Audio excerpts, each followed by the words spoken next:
Hello friends, माझं नाव आहे प्रीती पाटील जगदने आणि मी तुमच्या समोर सादर करणार आहे फेब्रुवारी महिन्याचे एमपीएससी चे करंट अफेअर्स. ओके, चला तर मग बघूया. पहिली जी न्यूज आहे आपली ती बिकानेर मध्ये 16वे भारत अमेरिका यांचे संयुक्त सैन्य सराव होणार आहे. राजस्थान मधील बिकानेर येथे भारत आणि अमेरिका सैन्य यांच्यामध्ये 16व्या संयुक्त युद्धाभ्यास सुरू झालेला आहे. आशियातील सर्वात मोठी फील्ड फायरिंग रेंज बिकानेरच्या महाजन फील्ड फायरिंग रेंज मध्ये भारत अमेरिकन सैन्य दरम्यान संयुक्त अभ्यावस्था सुरू आहे, जो येथे 15 दिवस ती चालणार आहे. या कालावधीमध्ये दोन्ही देशाच्या सैनिकांनी 54 तासाचा व्हॅलिडेशन सराव केलेला आहे.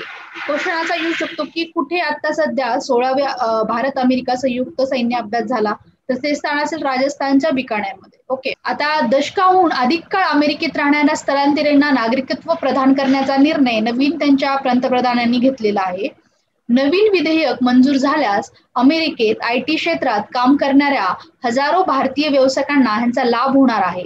रोजगारांना आधारित देशांनीह ग्रीन कार्ड धारकांची मर्यादा रद्द करण्याचे या विधेयकात प्रस्तावित करण्यात आले आहे.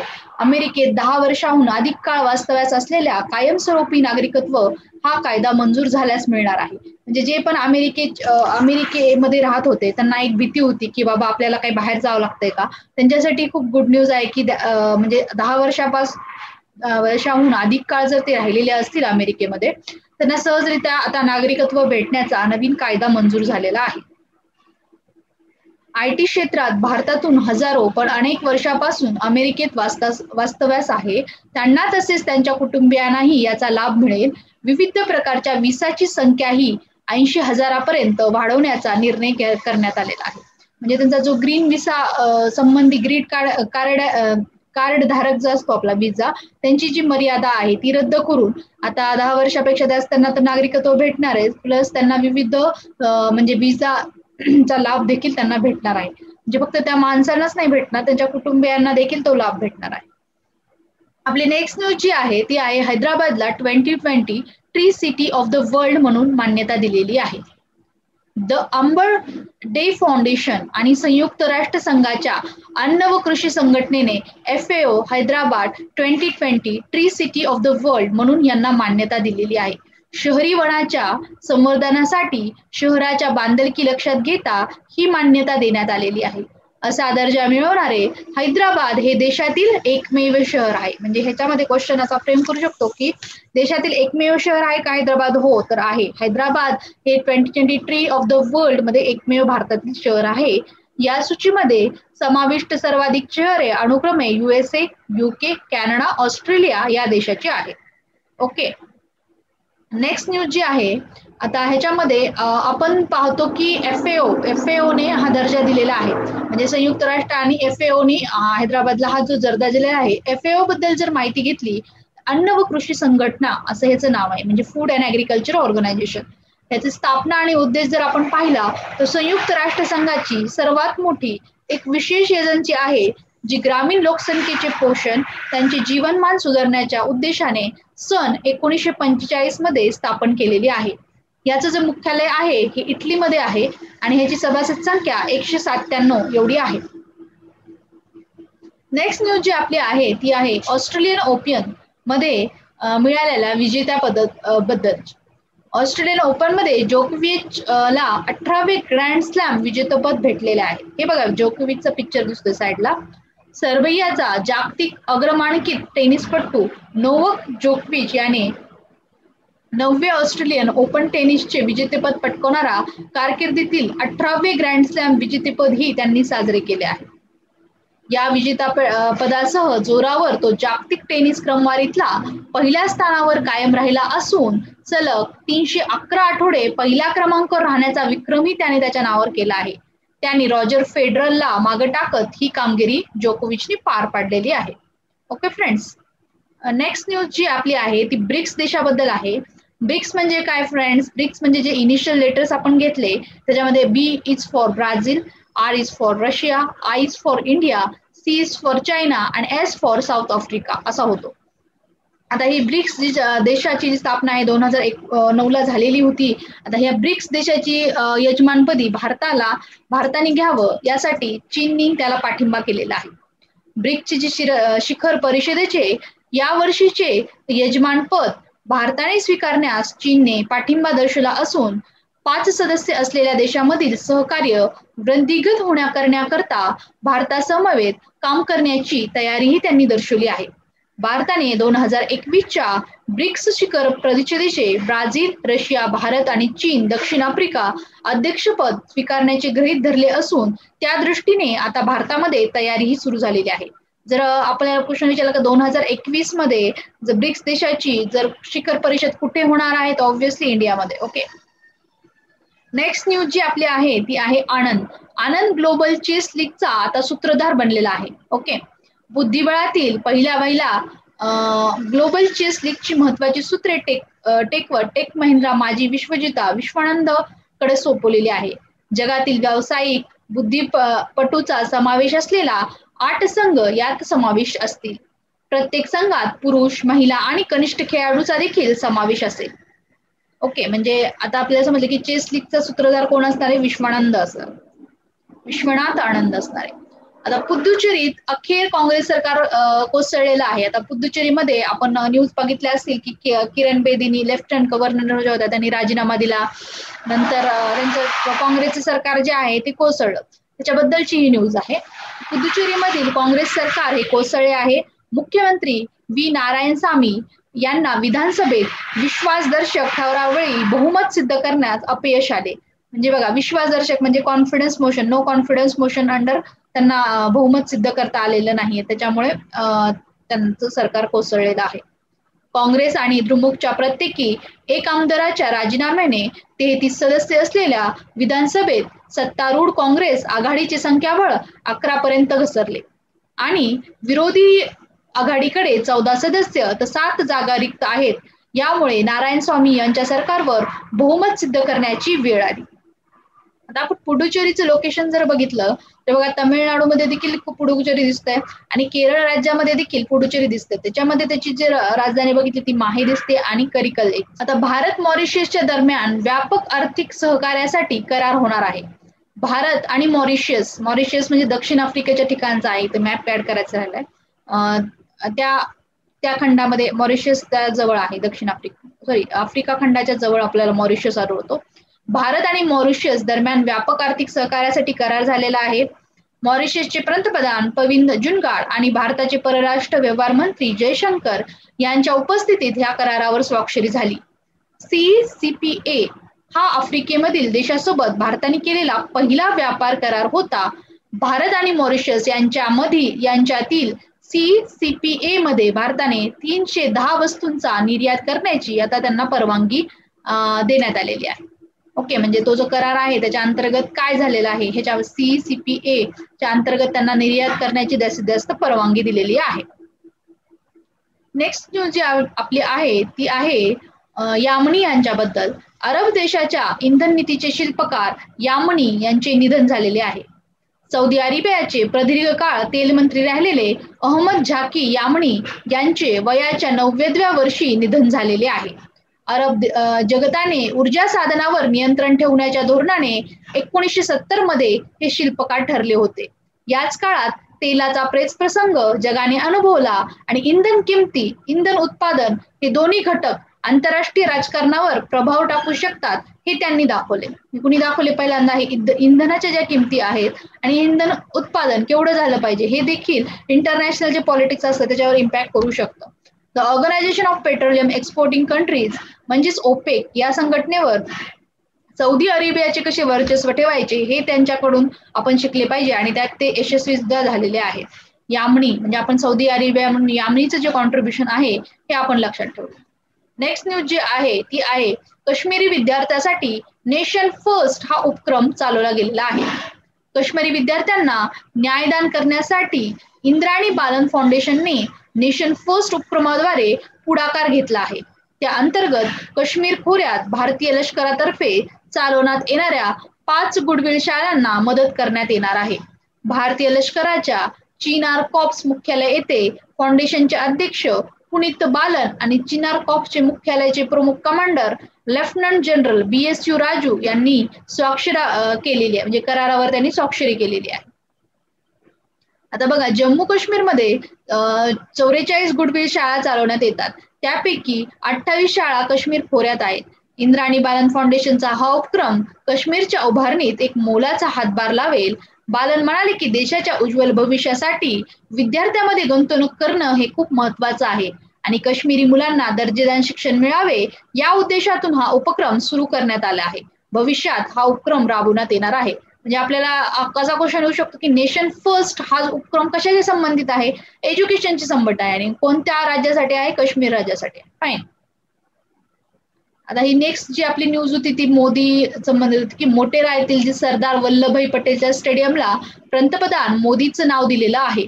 जगातील सर्वात मोठे क्रिकेट स्टेडियम अशी ओळख असलेल्या गुजरातच्या मोटेरा येथील सरदार वल्लभभाई पटेल स्टेडियमला पंतप्रधान नरेंद्र मोदीचं नाव देण्यात आलंय. ह्याच्यावर खूप टीका पण चालू आहे फ्रेंड्स की का त्यांनी वल्लभभाई पटेलचं नाव बदलून नरेंद्र मोदी असं केलं. आणि स्टेडियमचं नामकरण नरेंद्र मोदी स्टेडियम असे करण्यात आले आहे. पुनर्विकसित करण्यात आलेल्या या मैदानावर आजपासून भारत म्हणजे त्या दिवशी आपण बघतोय की सध्या भारत आणि इंग्लंडची देखील कसोटी सामने तिथे रंगलेले आहेत. ओके, नेक्स्ट न्यूज जी आपली आहे ती हिमा दास बद्दलची आहे. हिमा दास जी आहे ही आसामच्या पोलीस अधीक्षकपदी त्याची नेमणूक झालेली आहे. स्टार स्प्रिंकलर हिमा दासला आसाम पोलीस उपअधीक्षक म्हणून नियुक्त करण्यात आलेले आहे.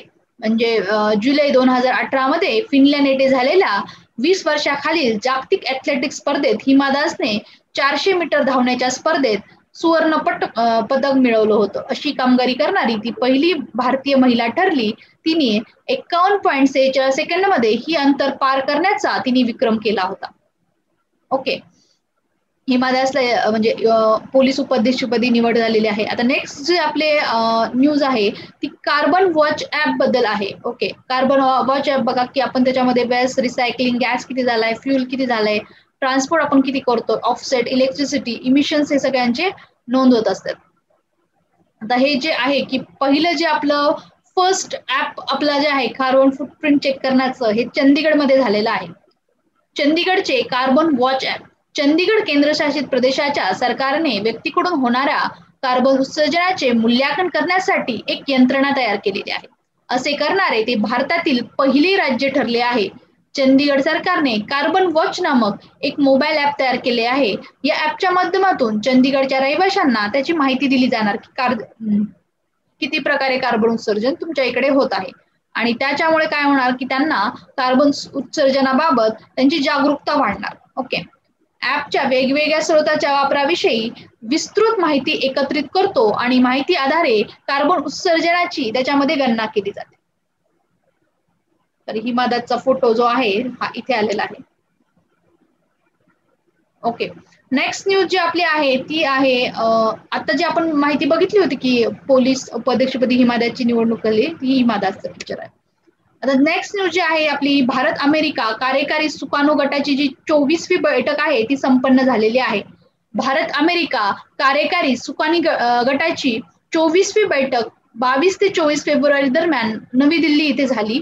या बैठकीला अमेरिकी लष्कराचे 12 सदस्यीय शिष्टमंडळ उपस्थित होते, तर वेगवेगळ्या ठिकाणाहून 40 अधिकारी दूरदृश्य प्रणालीच्या माध्यमातून देखील उपस्थित होते. आता अमेरिका लष्कराच्या पॅसिफिक क्षेत्राचे डेप्युटी कमांडर जनरल डेनियल मॅकेडेलिंग यांनी अमेरिका शिष्टमंडळाचे नेतृत्व केले. भारतीय लष्कराच्या शिष्टमंडळात 37 अधिकारी होते. दरवर्षी ह्या मंचावर भारत आणि अमेरिका लष्करी सहकार्याबद्दल चर्चा करण्यास एकत्र येतात आणि विविध क्षेत्रातील गुंतवणूक वाढवण्यासाठी उद्देशाने परस्पर हिताच्या आणि समकालीन मुद्द्यावर या बैठकीत चर्चा केली जाते. ओके, आता नेक्स्ट न्यूज जी आहे ती आहे तमिळनाडू राज्याबद्दल. त्याच्यामध्ये तमिळनाडूत सरकारी कर्मचाऱ्याचे निवृत्तीचे जे वय आहे ते वाढवले गेलेले आहे. आता तमिळनाडू सरकारने शिक्षक आणि सार्वजनिक उपक्रमातील कर्मचाऱ्यासह आपल्या सर्व कर्मचाऱ्याचे जे सेवानिवृत्तीचे जे वय आहे ते 60 वर्ष केले आहे. सरकारी कर्मचाऱ्याच्या सेवानिवृत्तीच्या वयात 1 वर्षांनी वाढ करून ते 60 वर्ष करण्याचा निर्णय घेतला आहे असल्याची माहिती मुख्यमंत्री के. पलानीस्वामी यांनी घेतली आहे. पलानीस्वामी यांनी विधानसभेत नियम 110 अंतर्गत ही घोषणा केली. त्यामुळे तामिळनाडूतील सरकारी अधिकारी आणि कर्मचाऱ्यांना ह्याचा मोठा दिलासा बसला. तमिळनाडू सरकारचा हा निर्णय सरकारी मदत असलेल्या शैक्षणिक संस्था, सार्वजनिक उपक्रम, स्थानिक महापालिका आणि 31 मे 2021 ला निवृत्त होत असलेल्या सर्व कर्मचाऱ्यांसाठी लागू होणार आहे. गेल्या वर्षी मे मध्येच तमिळनाडू सरकारने सरकारी अधिकारी आणि कर्मचाऱ्याच्या निवृत्तीचे वय 8 वरून वाढवून 59 केले होते. आता 59 वरून वाढवून किती केलेले? 60 केलेले. पण कोणत्या कर्मचाऱ्याचे वय? शिक्षक, सार्वजनिक उपक्रमातील जे कर्मचारी असतील त्यांचं जे सेवानिवृत्तीचं वय आहे ते 60 वर्ष केलेलं आहे. नेक्स्ट न्यूज जी आहे ती आहे महागाई संबंधितची. महागाईचा जो दर आहे तो 2 ते 6% म्हणजे ते इन्फ्लेशन टार्गेटिंग आपण म्हणतो. आधी किती होते? 2 ते 4%च्या रेंजमध्ये होती. आता ती जी महागाईचा दर आहे तो 2 ते 6% मध्ये करण्यात आलेला आहे. रिझर्व्ह बँकच्या कायद्यात 2016 मध्ये संसदेने सुधारणा करत महागाईचा दर 4% उणे ±2% असा होता. या पट्ट्यात राखण्यासाठी जबाबदारी रिझर्व्ह बँकेवर सोपवण्यात आली होती. या सुधारणेत दर 5 वर्षांनी पुनराढावा घेण्याची तरतूद असल्याने 1 एप्रिल 2021 31 मार्च 2026 या 5 वर्षासाठी देशाच्या मध्यम मुदतीच्या महागाईच्या उद्दिष्टाने त्याचे पुनर्लोकन करण्याची गरजेचे होते.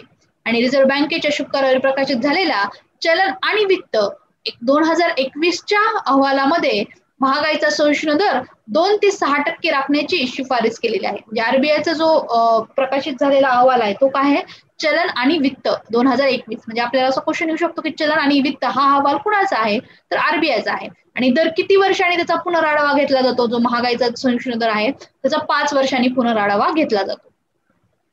नेक्स्ट न्यूज जी आहे आपली इस्रोची संबंधित आहे. त्याच्यामध्ये आपल्याला PSLV C51 आणि अमेझोनिया 1 मिशन याबद्दलची आहे. इस्रोची 2021 मधली पहिली मोहीम जर आपण पाहिली तर भारतीय अवकाश संस्था म्हणजे इस्रो या वर्षातील पहिल्या उपग्रह प्रक्षेपणची मोहीम पार पाडली. भारतीय प्रक्षेपाच्या मदतीने ब्राझीलचा उपग्रही श्रीहरिकोटावरून अवकाशात झेपावलेला आहे. PSLV C51 प्रक्षेपाने मदतीने उपग्रह सोडण्यात येणार असून उपग्रह प्रक्षेपाचे 53वे उड्डाण हे ऑलरेडी झालेले आहे. ओके, ही घटना. अमेझोनिया 1 हा ब्राझीलचा उपग्रह सोडण्यात येत आहे. एकूण 18 उपग्रह देखील त्याच्यासोबत सोडण्यात येणार आहे. आंध्र प्रदेशातील नेल्लोर जिल्ह्यातील अवकाश तळावरून हे झेपावर घेणार आहे. यात सतीश धवन विद्यार्थी उपग्रहाचा समावेश असून तो चेन्नई येथे स्पेस किड्स इंडिया यांनी तयार केलेला आहे. अमेरिकेतील सियाटल येथील सॅटेलाइट राईज शेअर आणि स्पेटलाइट इन्कॉर्पोरेशन याचा देखील याच्यामध्ये समावेश आहे. इस्रोने दिलेल्या माहितीवरून हा दूरसंवेदन उपग्रह असून अमेझॉन मधील जंगलतोड यातून नेमकी समजणार आहे आणि इस्रोच्या संकेतस्थळावर हा उपग्रह उड्डाणाचे थेट प्रक्षेपण केले जाणार असून YouTube, Facebook, ट्विटर वर देखील ह्याचा व्हिडिओ उपलब्ध असणार आहे. एकूण 18 उपग्रह यात सोडले जाणार असून त्यात इस्रोचे Indian national space promotion and authorisation सेंटरच्या 4 उपग्रहाचा देखील समावेश आहे. तर NSIL चे 14 उपग्रह देखील याच्यामध्ये असणार आहेत.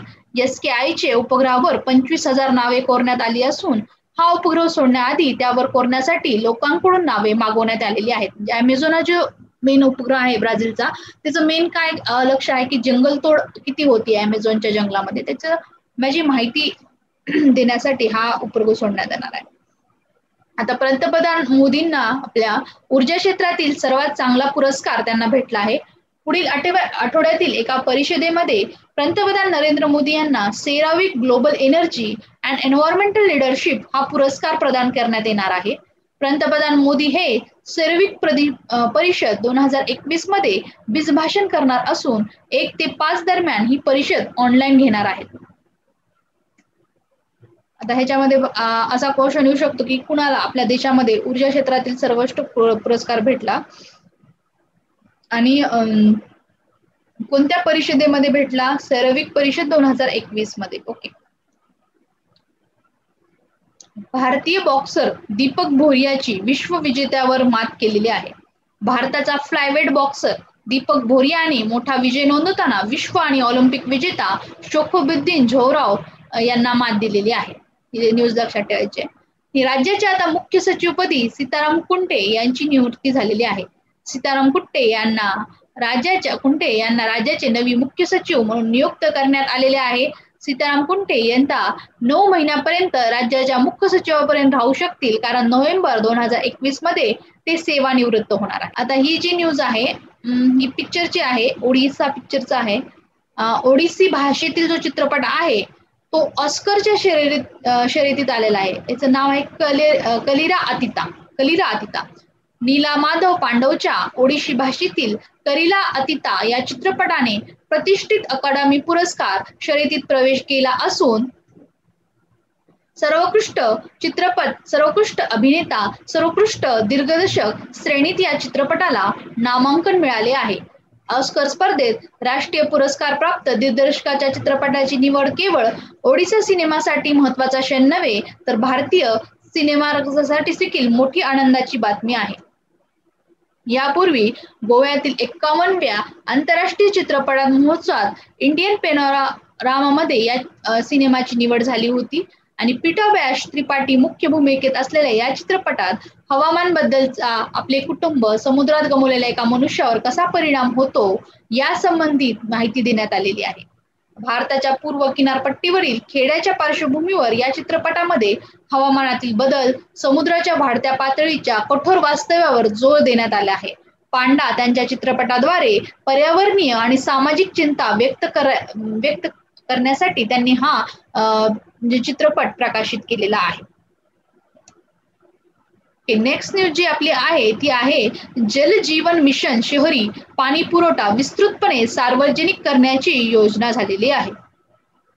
आता 2021-22 या आर्थिक वर्षासाठी अर्थसंकल्पीय भाषणात अर्थमंत्र्यांनी शाश्वत विकासाचे ध्येय 6 म्हणजे SDG गोल 6 याच्या अंतर्गत जल जीवन मिशन ही योजना जाहीर केली होती. जल जीवन मिशन योजना याची रचना 4,378 वैधानिक छोट्या शहरामधील सर्व घरांना क्रियाशील नळाद्वारे पाणी पुरवठा विस्तृतपणे सार्वत्रिक करण्यासाठी केली आहे. शहरी घरगुती नळ जोडणीमधील अंदाजे तफावत सुमारे 2,68,00,000 एवढी आहे. त्याचा जल जीवन मिशन अंतर्गत समावेश होणार आहे. आता जल जीवन मिशन काय आहे की जल जीवन मिशन अंतर्गत मेन काय आहे की तुम्हाला नळाद्वारे पाणी पुरवठा केला जाणार आहे आणि नळ जोडणी त्याच्यामध्ये किती अंतर आहे त्याचं टार्गेट त्यांनी डिवाइड इन्क्रीज करायचं आहे. आता ह्याच्यामध्ये आपल्याला माहिती आहे की वॉटर स्कॅरसिटी ही आपला खूप मोठा प्रश्न आहे जो जल जीवन मिशन अंतर्गत सोडवण्याचा प्रयत्न सरकारने केलेला आहे. अभियान सांडपाण्याचा पुनर्वापर, जलसंपत्तीचे पुनर्जीवन आणि जलसंधारणावर लक्ष केंद्रित 2% पॉइंट असेल. 20% पाण्याची मागणी संस्थात्मक यंत्रणेच्या विकासासह पुनर्वापर केलेल्या पाण्याद्वारे पूर्ण करण्याचा प्रस्ताव या जल जीवन मिशन मध्ये मांडलेला आहे. अभियानासाठी प्रस्ताव एकूण खर्च 2,87,000 कोटी एवढा आहे. अभियानांतर्गत 4,378 शहरी स्थानिक मंडळ पाणी पुरवठा सुनिश्चित करण्यात येणार आहे आणि 500 अमृत शहरामध्ये लिक्विड बेस्ट व्यवस्थापन देखील त्याचा केलेला आहे. म्हणजे ह्याच्यामध्ये काय अभियानांतर सांडपाण्याचा पुनर्वापर, जलसंपत्तीचे पुनर्जीवन करण्यात येणार आहे, जलसंधारणावर लक्ष केंद्रित करणार आहे आणि त्याच्यामध्ये काय करायचं त्यांनी लक्ष काय ठेवलेलं आहे की 20% जे पाणी आहे त्याचा पुनर्वापर झालाच पाहिजे आणि त्या अंतर्गत खर्च किती सांगितलाय 2,87,000 कोटी आणि त्याच्यामध्ये 500 जे अमृत शहर आहेत त्याचं सुद्धा लिक्विड बेस व्यवस्थापन या अंतर्गत जलजीवन अंतर्गत करण्यात येणार आहे. योजनेत आगामी काही वर्षात 3.60 लक्ष कोटी रुपये खर्च करण्याचे लक्ष ठेवण्यात आलेले आहे. 2019-20 मध्ये निर्मला सीतारामन यांनी घरापर्यंत नळ योजनेची घोषणा केली होती.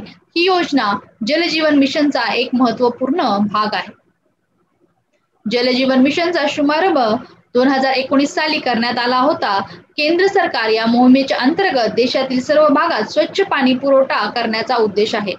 2024 सालापर्यंत सर्व घरांना नळाने पाणी देणे या योजनेचे प्रमुख उद्दिष्ट आहे.